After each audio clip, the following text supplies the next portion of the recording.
What's it like having a dad that's a therapist? It's interesting.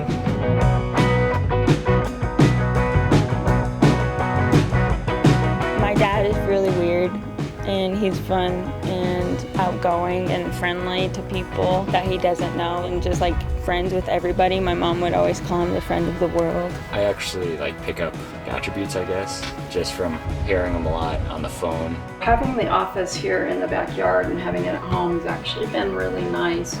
You know, if I need something, I can just come out and look and see if he's available, and it's really nice. We like to spend time together, so I love it, actually. Sum it up, I'm a project guy. I love fixing things, I love building things, I love taking things apart, and so I love working on cars, especially vintage vehicles, restoring things or making them work again. I like building projects, so whether it's working inside someone's head or inside someone's relationship or inside the engine of my vehicle, I want to know what to do to help them. Part of my job is to really be really clear that there is always a solution, and to let them know that, and then show them what the solutions are, and then teach them how to use the tools. I've known Jonathan since 1987, the summer of 87, like 30 years. Back in the 80s. Oh my gosh, the 80s. We actually had phone books, right? Remember that? We were both up at BYU. We got in on probation because we were both not so bright. And those type of people just kind of flock to each other. My wife and I were just recently married, and just poor, struggling college students trying to figure it out. Young, married, stupid, but happy, trying to figure out life and all that. All I had was a little Honda 80cc scooter, little green, little jobber. Just the 35 miles an hour top speed. And at the time, I was a painter for student apartments for a property management company. And that's how I would go to my job. And I would have a 5-gallon bucket on the floor, sometimes 2 5-gallon buckets full of paint. Paint poles strapped to the side. Milk crates on the back holding other paint and gear and things like this. Dangerous and ridiculous, but that's, you just make do, right? And so my buddy Steve, he was a Volkswagen guy. Since he was 15, he got his first Volkswagen Beetle. He was so excited as a 15-year-old kid. He bought it with his own money and didn't really know how to work on those things, and he slept in his Beetle the first night he got it. He was so excited as a kid, But he happened to come across what is now the ChalkBus, and it was painted off-white, the original color.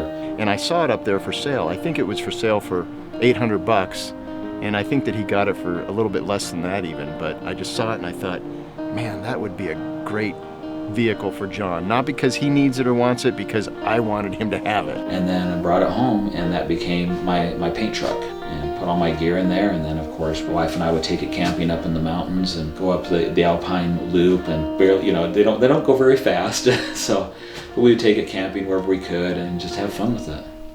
And then eventually broke down. I just remember it always sitting in the back of the office and just being old and not being used or anything. It was just rusting away, and my involvement was nothing except for nagging him to get that vehicle out from behind the garage and start working on it. It was in pretty bad shape. There's a lot of rust in it. We started with some random tools that we had, with a drill and a wire brush, and trying to get all that rust out. My dad had actually said basically that if I was willing to work on it and fix it up, that when I was 16 it'd be mine. And it's not the case now. My buddy Steve, we didn't have money to fix it or anything like that. And he said, well, you can fix it. Steve, you think I can do that? And I think you can do that. He bought what's called an idiot manual. It has hand illustrations in there, and it's this hippies mechanic who wrote this book. So he said, just read through this book, step by step, super carefully, take everything apart, mark everything. And I've never done anything like this before. Maybe I've changed oil or things like that. Took apart the whole engine, rebuilt it, nut and bolt and everything, and started right up. It was amazing. Just the fact that I got it running again was a huge victory after all those years of it being the mobile storage unit. That felt so good, just to have it running again was exciting. I remember just when he started getting it working, it was in the middle of winter, maybe 2013 or 14, and he got Christmas lights around it, and he does that every year now. There wasn't a door but it worked, and it at least got us around the block. I was doing some body work on it one day in the driveway, just getting out some rust and putting some black primer on it. And my daughter Molly happened to be out on the driveway just drawing with some sidewalk chalk. And this black primer is kind of rough in its texture, and I was filling up kind of this panel of the door. And of course, well, buses are pretty flat, not a lot of contours, and you put the two together and you go, oh, well, it looks like a chalkboard.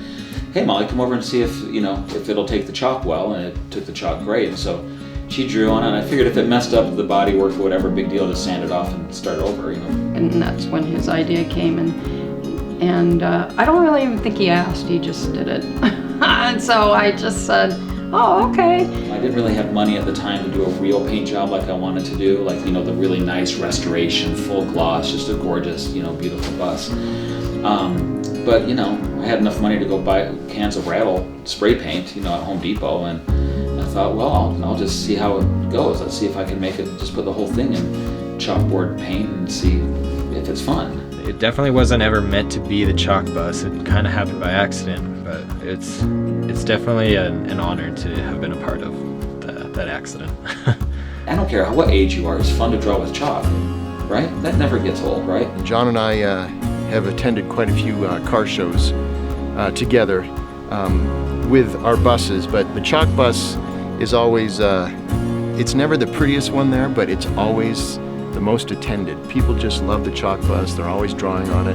The swarms of people that are just around it. I think that some of the guys with these $75,000 restorations get a little bit jealous of the attention that John gets with the ChalkBus. Put a sign on the back that says draw on me and put some shower caddies on with sidewalk chalk in it, and encourage anybody, random strangers, kids, parents, adults, grandparents, whatever, just to come up and draw on it. So instead of look but don't touch, it's look and touch and be a part of it, interact with it, and have fun with it.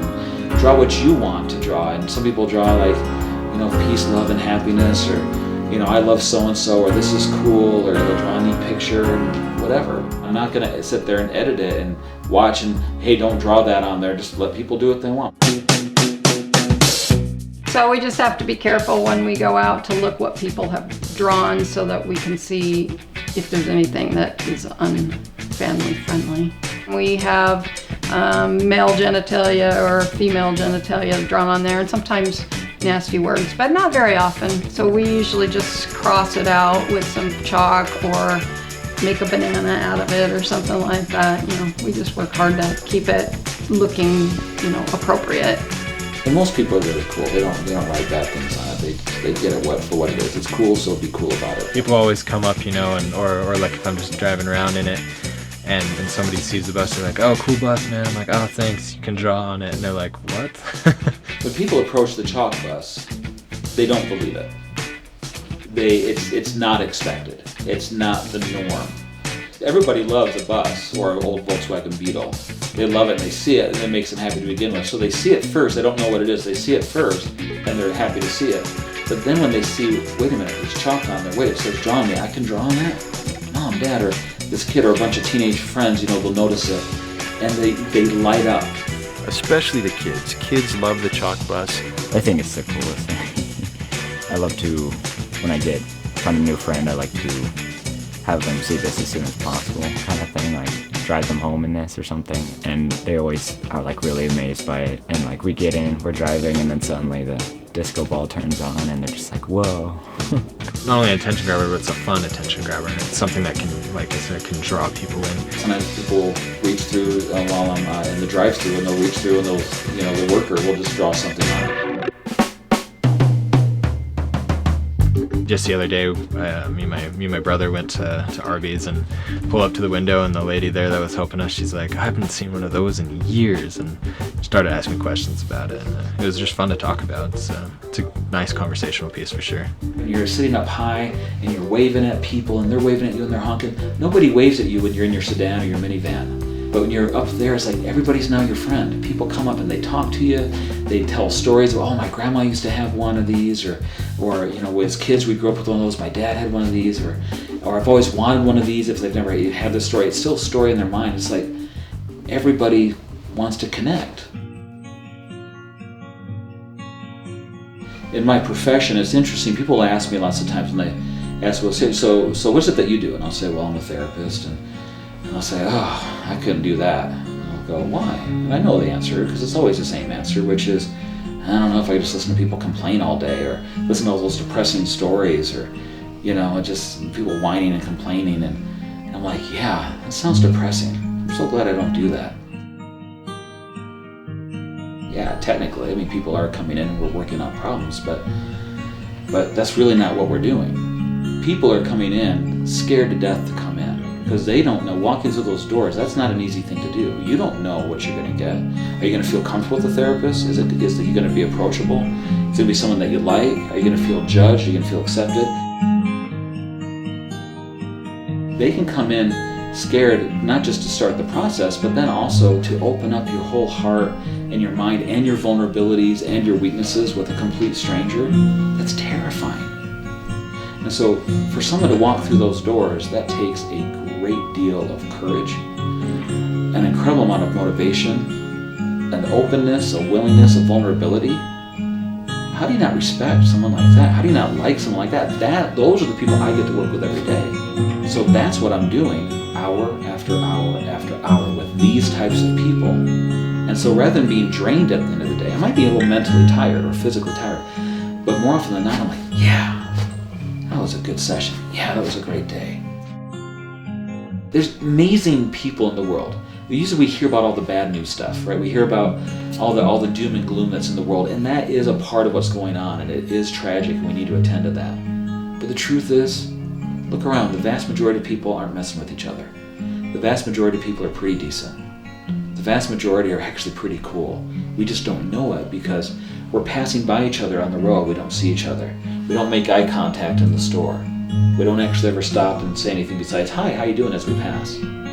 The ChalkBus has become another excuse to connect on a real level with real people. It's not weird to approach, and people open up, and they talk, and they share, and they light up, and it's just happy. It's just cool.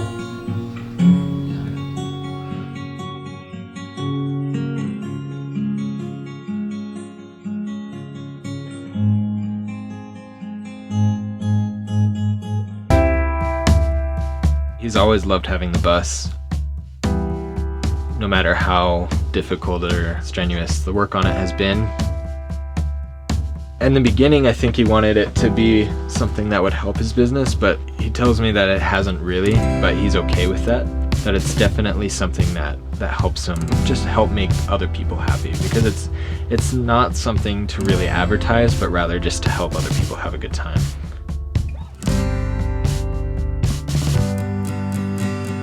And John has always had this enormous amount of patience with people. I've been with John. We've been out eating lunch or something like that, and people will start, drawing on the ChalkBus, and he'll say, "Hold back a minute. We don't want to make these people feel like they can't do that. So we'll have to wait for them to finish." The kids love it. The kids' friends love it. A lot of times teenagers don't want to hang out with their parents, but the kids will say, "Dad, drive us around." And they'll turn on the music and it has a disco light, and they'll turn on the disco light, and they'll just drive around for like 2 hours. He does a really good job, not only as a therapist, but as a family man, as a father. I love just being a dad. I love being a husband. I love my family a lot. And so that's kind of my hobby, and is just hanging out with them as much as they'll allow me. I think in our entire life that we've had together, and we were friends for 5 years before we got married, I think I've only heard him say, "Man, I don't like that guy," maybe 2 or 3 times that entire time. He likes everybody. Everybody likes him. Super friendly. He goes out of his way to help people. He goes out of his way to talk to people and make them feel comfortable. He's just a nice guy. Jonathan as a person is not nearly as good as probably a lot of people tell you. Jonathan's a great person. He and I have been best friends now for 30 years, and I think that originally the thing that attracted me to John was his ability to listen and his ability to find interest in what you're interested in. I think a lot of it is how do we use anything in life as an excuse to connect better with each other. He's just really proud of that car. It's more than just a hobby for him now. It's his thing. And I'm not someone to really be materialistic or attached to things a whole lot. Man, I'm really pretty attached to that thing. There's a lot of emotions and memories in that vehicle, actually. Our family identity has been tied to it in a lot of ways. And all it took was the willingness to do something a little bit outside the box, something you're not supposed to do with a vintage vehicle. A few cans, well, a lot of cans actually, a lot of cans of chalkboard paint. That's all it took, was just the willingness to do that, and everyone's responded, and it's just been so much fun. I don't think I'll ever change it. 2 rules for life. 1, be kind. 2, don't be a dick. It is therapeutic, yes. He's Jonathan Sherman. Cool.